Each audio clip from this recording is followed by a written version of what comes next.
This car essentially ruined all other cars for me. I'm not going to go on about because it's so good that it ruined other cars. It's because of the package that it offers. It was James May's review who said that it's like a shrunken down supercar. And before I bought one, I was like, yeah, but is it? Does it actually give you the thrills of a supercar? And weirdly, it does. And the reason it's ruined every other car for me is because where do you go next? What other car is going to give you the thrills on the road compared to this car? And like I said, it's not because it's good. It's quite flawed in a lot of ways, but so are supercars. And I go on a lot of driving trips with other supercar owners driving their supercars, and this car is always the fastest on the B roads because of the amount of confidence it gives you. And I'm gonna, in this video, tell you about what is bad about this car, what's good about this car, things that you don't hear in other videos, and also who this car is for and who it's not for. So I'm freezing, so we're going to get in the car and we're going to go for a little drive and discuss it. To add some context, Maddie had one of these, but she wrote it off, unfortunately. Hey, I didn't write it off. You didn't write it off? No, it wasn't my fault. But Someone drove into me. It looked written off to me. Someone drove into me. They pulled out of a junction and they drove straight into me. Probably like horrendous. There's got to be probably like only 4 written off Alpines ever. Yeah, and you're one of them, 25%. Yeah. And what I will say, to be fair, is I know you didn't decide to click this video because you wanted to know how well it would do in a crash, but it did quite well in a crash, good. didn't it? Yeah. Interior was basically untouched. Yeah, airbags didn't go off randomly because of the angle of the crash. It was about 60 mile per hour I was going, so I was pretty impressed with it. So what happened was, I was originally going to buy a Cayman, a 981 Cayman, and I decided let's just tick every single box to make sure that I've tried every car out there before I go and part with my money. So I dragged Maddie along and I said, okay, can we go and see this Alpine? And you didn't like the look out at first. No, I thought it was ugly. I thought it looked like an Audi TT. We'll get onto the looks later. But yeah, it does split opinions, weirdly. And we loved it so much, left or right? Left. That we both had to buy one, which is so stupid. We could have shared one. Just didn't want to. And we both thought, you know what? I can't share one with you. Only car as well. Yeah. We share most cars. Yeah, we do. It's the only car where we were like, nah, need one each. Yeah. Surreal. And that is how we both ended up with one. That's how good this car is. So when you first get this car, there are a few must-have modifications, I would say. And the first one is the geometry. Maddie never got hers done, but mine was set up well, I'm pretty sure. But they all from factory seem to vary on the geo setup. Yeah. Mine was a dog. I took mine around Silverstone National Circuit and understeered into the grass. It was horrendous. I thought there was something wrong with the car, the tires, the suspension, something like that. And yeah. And then I took it to Life 110, who set up the geometry for me, and it transformed this car. It transformed it into the car that it should be. Apologies for the sun, by the way, but hey, there's not much we can do about that. So yeah. Secondly is the Life 110 paddles. Yes. So much better, so easy to fit. Don't worry about taking your steering column apart. It's very easy to do. You're not going to do any damage to your car. If you don't get them, you will find changing gear quite uncomfortable. I felt like cornering and stuff, they're just too small. So yeah, they're such an easy, simple modification as well. And then at the end of this video, I'll mention a few of the further modifications that aren't must-haves, but things that I've done to this car, like the exhaust, etc. So let's talk about likes of this car, which is firstly, what this car is the most phenomenal driving experience from A to B. Oh, 100%. Any journey, it fits. So country roads, motorway, all of them, it ticks that box. It makes every road a little racetrack, and it's just phenomenal. The sound the engine makes, people say it's just a 4-cylinder, but that noise that it makes, and that it sort of sounds like it's breathing from the turbo spooling up. Oh, it's fantastic. And the pops and bangs from the exhaust, I was tempted to map them out actually. What? Yeah. Why? It makes me giggle. I know. No, I know, disagree with that. I think it adds character to the car so much. I found that when I kind of figured they were a little bit artificial, or they are artificial, it kind of annoyed me because nothing else about the car is artificial. There's no noise from the speakers pumped in. Yeah, Everything else is raw. I guess, but it's what? also like nobody knows that, and it doesn't feel artificial. Like I think it adds to the character of the car, because this car has so much character. It's not for people that just want a supercar. It's not for people that want a incredible 0 to 60. It's for people that want fun and want that little gem that people recognize if they know cars, but otherwise they don't really care. Like, you can just park it in a car park and no one's gonna do anything to it. Yeah. And that's what I just think it adds to the character of the car. Yeah. So every review is going to tell you it's a phenomenal driving experience. The gearbox, phenomenal. It is as good as a PDK from Porsche, in my opinion. And people think that it doesn't have that kind of snappy jolt in the back you get from a PDK, but that's because you're not in track mode. You'll get that in track mode. It'll be a bit smoother in sport mode.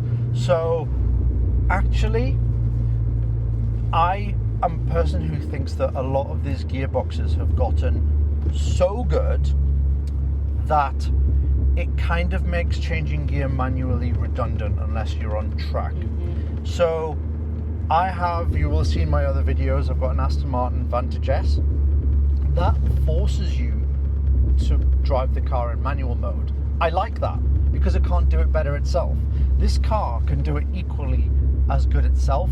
Therefore, it's kind of humoring you when it says, go on, then there's some paddles, change your gears, you'll enjoy it, when actually it can do it itself. So it's nice to have both options. In track mode, you have to change gear yourself. Track mode is like next level. In fact, you remember when we were at Snetterton last and I put it in track mode and I instantly ended up facing the wrong way. I actually thought we were going into a wall at that point.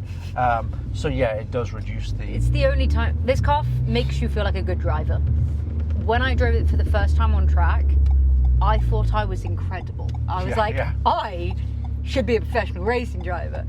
Then it's because it's doing everything for you. It's a modern car, isn't it? But I think track mode makes it that little bit more thrilling. But that's the beauty of it. You have a bit of both. You have the just bombing it around some country roads to change gears for you, or you have the actual driving experience where you feel like you're actually driving it. It kind of ticks both boxes, which a lot of cars don't, which I think is great. Yeah. And we've done a lot of track days in this car. I would say this is a brilliant track day car. And we've done Spa in it, 2 days at Spa, amazing. And as you expect, it's very light on the tires, on the brakes, because there's just no weight there. So it is a good car in terms of consumables, which also brings me on to just general running costs of the car, which are phenomenally low. And a service from Alpine themselves is about 300 quid. You're getting Renault running costs for this car. There's no big bills. It's reliable. It's a Renault Megane engine. So there has been nothing that's come up where people are like, oh no, that's a weak point in the car. There was some corrosion on the early cars, but they appear to have fixed that, so that's nothing to worry about. The only issues that I've seen are parts. So with mine, the chair was really squeaky. I took it in, it was under warranty still. They just fitted me a new chair. That was great. However, I have seen situations where they struggle to source the parts and they don't have prices for the parts and they take forever to arrive. So that can be a bit of a negative, but the price that you're paying for the parts in general and for the servicing and for the labor is so cheap compared to like Porsche, where the servicing is just like over $1,000. Which I think is why they'll probably not be in a big independent network in these. There'll be tuners like Litchfield and Life 110, but there's not going to be an independent because it's cheap anyway to go directly to Renault. On that side, you do get the Renault experience. So I'm sorry, am I boring you? You do get the Renault experience in a sense where, firstly, there's a lot of rattles and creaks in this car. Like you said, do you reckon you could rub that lens for me? You do get the Renault. Have I made it worse? No, I think it's just the sun. You do get very much the Renault experience, right? Yeah. In a sense where there's a lot of creaks and rattles because it's so lightweight. So there's no door insulation or padding. Therefore, the doors rattle a lot, and it's a known thing. Yeah, I took mine in for it. I think you have before as well. Yeah. And they just said to me, I can't replicate it. That's exactly what happened with me And as well. it's so frustrating because it usually takes a little while. You have to drive the car for a bit, or you have to be on certain roads or certain RPM, and it's just so frustrating. So, But you get what you pay for, you know? So it appears to me like the cabin will warm again. The sun's gone, sorry, but the cabin will warm up a bit, which will loosen the glue that seems to be keeping everything together. And then after a while, you start getting the panels on the doors kind of going. You are so sensitive to noise, though. I am. Every car you drive, you change everything that makes the smallest noise. This leather thing on the storage compartment, by the way, if you're optioning from new, don't bother with it. Don't I never use it. Also, don't get the sub. I don't think that. You don't listen to music in this car, really, Carl. It's a phenomenal sound system. So was mine, though. Yeah, and I didn't have the sub. Get the focal system, though. Yes. Phenomenal system. For a little car, like the Bose system in the Porsches was terrible. But this, for a little car, they went to town on the sound system. Bravo, Alpine, for going and doing something like that, because it's a phenomenal sound system. Probably one of the best I've heard in any car, to be honest. Yeah, the only things so I had the basic spec, which was the Pure, but now they don't have that. The only things that I would choose as optionals would be the focal audio system and the sport exhaust. Yeah. Besides that, you don't need any of it, really. It's all just like these little add-ons. I don't really see the point. I can't think of what other optionals I even got. Reversing camera, quite nice, but you don't really need it. The car's tiny. I would go with reversing camera. Would you? Yeah. So I've got a Legend GT. So I've got the kind of gold and 300 brake horsepower, and I would say the base model is perfectly fine. Yeah. Are you able to use your cardigan to wipe the lens? I don't think I can lean forward enough. I've just tried to wipe the camera lens, but so we've probably changed the angle slightly. So yeah, so squeaks and rattles you have to just accept are going to be there, sort of like Aston Martin style, where my Aston's got squeaks and rattles, or maybe like a Lotus Elise is always going to have a new squeak or rattle, and you could probably just fix it yourself at some point. The dealer will ask you to replicate it, and to be fair, the dealer network are very patient. They will go out with you and try and replicate the rattle, but they won't fix it unless they can't replicate it, and there are a lot of them. So just general little things like cup holders. There are none, but there is something on eBay for like £7 which turns the little crappy cup holder into 2 really good cup holders. So have a look for that. And I was actually just saying that the base model is the one to buy, in my opinion. I went for the 300 brake horsepower Legend GT, and you can get the Legend. Maddie had the base model 250 brake horsepower. That was the one to go for. Mine felt more playful. Yeah. I think the reason to buy this car is to have fun at low speeds still, and use so all legal the revs, speeds, get through all the gears. So you can hit a roundabout at like 40 miles an hour and bomb it round, and you're entirely safe and you're doing legal limit. That for me was the beauty of my car. Yours, I feel like I do get up the gears quite a lot quicker, and I am going significantly faster. And it's like 25% more brake horsepower, which in a car that weighs so little, that is actually quite a lot. I didn't notice it though. You don't? I didn't notice it between our 2 cars, no. I felt like I did with yours. I felt like it really went when I put my foot down, whereas mine took a little bit longer, which I quite liked. But that might have just been because it was mine. Yeah. That is like how you feel with your cars. I like your kids. Storage space, horrendous. A trip away, I find quite tiring in this car. Claustrophobic. I wouldn't go claustrophobic. I'd just say pain in the arse. I found it claustrophobic just because the only benefit of us travelling together is I'm unbelievably short, which means the seat can go really far forward, which means there's storage behind the seat. If you have two tall people in the car, there's no storage behind the seats. So all you have is by your feet, in the front boot, and that tiny, tiny back boot. But that front boot is really shallow, so you can't put too much in there. You can get suitcases that fit, but still, it's difficult. Yeah. And I found, in general, like motorway driving in this car, it's a light car, so any kind of gust or breeze you'll feel it in the car. And also the steering's quite light and sensitive. So on the motorway, you're kind of always making slight corrections, which on country roads is brilliant, but it's not just a light cruiser which just eats up the miles. It's funny, we're talking about it as if like we are telling the negatives. The thing is though, mine was written off, and to replace it, I can't think of a single thing. Yeah. Like I'm really struggling to think of what car I'm going to replace it with. I probably will replace it with something that's not an Alpine, just because it will hurt too much. And a bit of a change. Yeah, but eventually I will go back to an Alpine. I'm so sure of it. Yeah, we're all addicts and like to change our cars. So seats, I would say the bucket seats are a must. In this particular car, this is a Legend GT. It came with tan interior.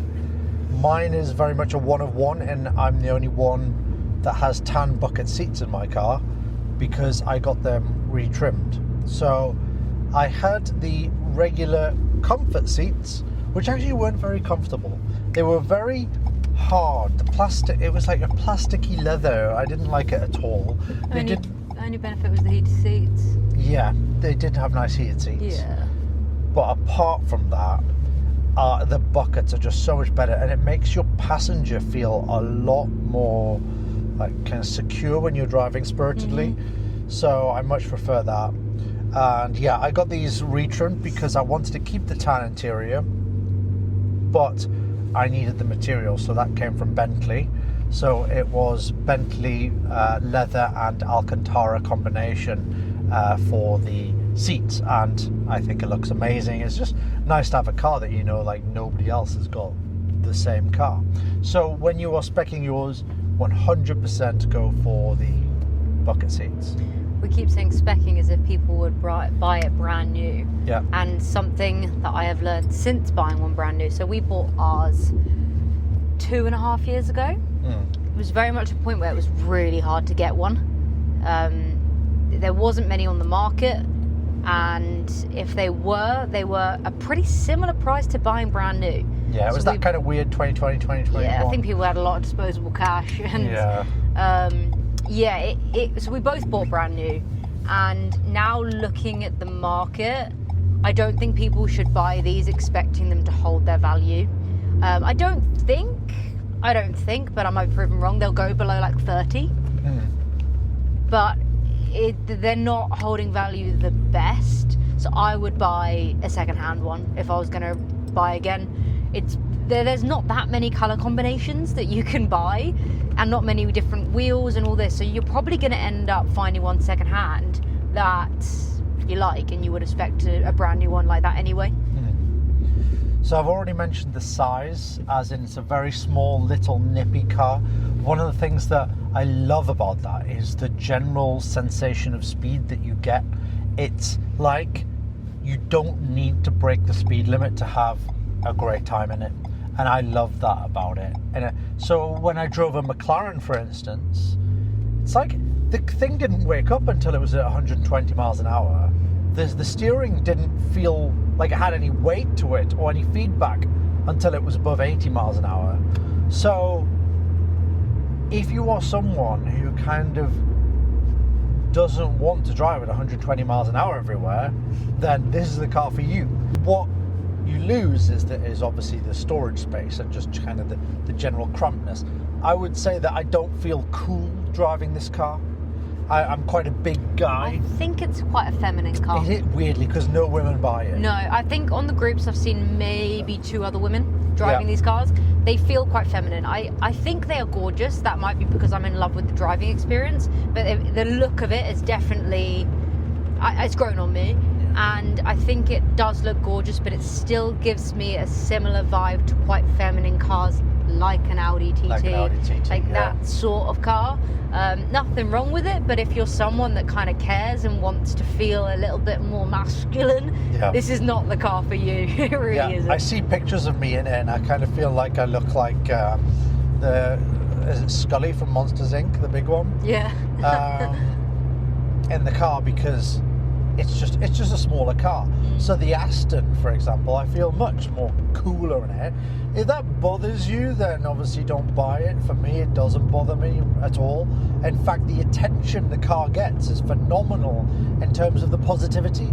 People ask you about it, and people who ask you about it know about cars, and they ask the right questions where you can have a good conversation about it. They don't ask how fast does it go, what's the fastest you've been in it, what's the 0 to 60. They kind of know cars. You get petrol head kind of attention, which I really like, unlike the Aston where you get kind of the nice car, mate. Yeah, you get the kind of like, what's the fastest you've ever been in it, like 150 or something like that. It's like, fuel economy, you could probably get 50 miles per gallon on a motorway if you really took it easy.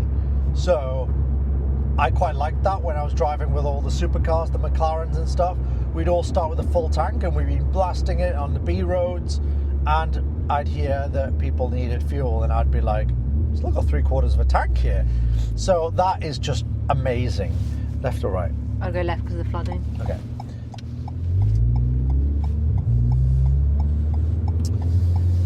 Weird quirk is the thermostat, oh god, that's so annoying. The climate control.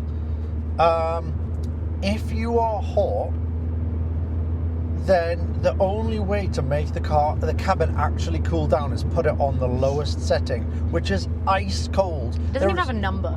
It's like you can have it at 19, 18, minus 25, and it's like it's freezing. It's very hard to get the temperature that you want on a hot day. And it's just a little quirk, but it's really annoying. There needs to be like just an extra one off the bottom setting for some reason. But just generally, with that smaller size of the car, it just makes it so much more usable and so much more fun to drive. It is a little go-kart, a little light go-kart with torque low down. You never end up in the wrong gear because you've got that turbocharger. It's always just going to be a fun little nippy car. I liken it to the Toyota GR Yaris, something like that. It's just a brilliant driving experience where you can have so much fun. Your passenger feels safe. You're getting good fuel economy, good reliability, and you look forward to driving it. You have such a blast every time you drive it. I think that is the main positive side to this car. I would say if you're worried about having it as your daily driver, don't be. It probably will remove the excitement, just because if you're using it so often, you're probably not bombing it as much. But it can easily be your daily driver. Easily. It's like you said, it's pretty cost effective. Like you're not spending tons on petrol. It can easily be your daily driver. There are a lot of people that like put them away for winter. Not needed, like at all. They're fine in the rain, in the snow, everything. I had it for my daily driver for a little bit, like 6 months, and I had no complaints. You definitely lose that fun for it because you don't want to like bomb it everywhere. But if it has to be your only car, there isn't much negatives besides the storage, I'd say. Yeah, I am someone who will always advocate for having more than one car, in a sense where you have your boring car and you have your fun car. I said it in our last video, I don't see the point in these kind of like M3s and M5s and things like that, where it's like trying the C63s, they're trying to like combine the two. For me, it never quite works, especially as Maddie said, you use it every day, you become too accustomed to it and you lose the novelty of it because you're in it every single day, which stops you wanting to actually drive it spiritedly or drive it on an occasion. The beauty of buying second-hand cars as well is you can buy your everyday car and your fun car for less than what a brand new car would cost you. Like, people will finance like crazy cars when really they could have just bought a second-hand car, 2 of them for the same amount. It's just as fun. Yeah. Something just sprung to mind. Look at the state of the glass behind you. Yeah, you can't wash it unless you remove that whole back thing. It's so annoying. And like, where does that dirt come from? And I was like very confused until one day I was washing the car and I was jet washing it, and I noticed water from my jet wash was getting into that bit behind. Yeah. And I was like, oh, I've got a seal leaking. Is it right here? No. I've got a seal leaking. So I took it to Alpine, and so they had a look at it and they said, oh, yeah, you're not supposed to jet wash it. It's not designed for that, so that seal is always open, and not the most convenient thing, is it? Yeah, and therefore we don't recommend that you jet wash the car. In fact, it's in the manual. But we've seen them jet wash them at dealerships. Yeah. So that is such a strange one to me, and it's really annoying. But yeah, I'm gonna have to like dismantle the back and clean it. There are worse things. Yeah. To finish off, modifications I've done. I mentioned all the geometry. I mentioned the paddles. I've got the Life 110 suspension as well now, which I think makes a phenomenal difference. So you do sacrifice a little bit of the softness, but not crazy. It doesn't make it a really harsh ride. But what it does make it is a lot more compliant at high speed. So sometimes if you're going high speed and you hit the brakes, it can be a bit floaty and a little bit unstable on the stock suspension. I went for the springs and also the I think they're called the IBAC struts, shock absorbers, and that made a huge difference. You know, you can get a lot of the adjustable suspension or the nitrons, which I personally think that should only be purchased for track use, because otherwise that extra money is just going to go down the drain. So I also got the Miltech exhaust. I'd say that's a must. I think that transforms the car, and outside it just doesn't sound that good, but that kind of gives the car a lot more character externally. So when you go through a tunnel, you actually hear the car echoing, unlike the stock exhaust, which just, it sounds okay, but it's not amazing. And that's it, apart from the seats, of course. So who's this car for? This car is for someone who don't plan on doing long trips away in it. You can do it, but you don't really want to. You want a car where you can hop in it and you can blast off to see your friends for a meal, for the pub, and have a good time going A to B. Or you want to do some kind of driving trip locally. You could we took it up to Scotland, we took it to Switzerland. It did work, and if you want to do that, then this is absolutely the car for you. It's not for you if you want to be having a practical daily car.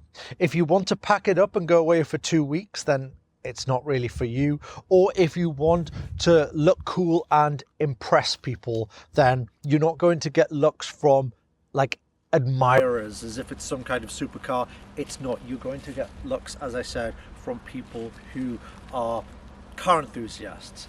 So hope you found this one useful, and if you've enjoyed it, found it useful, drop it a like, and subscribe if you are not already.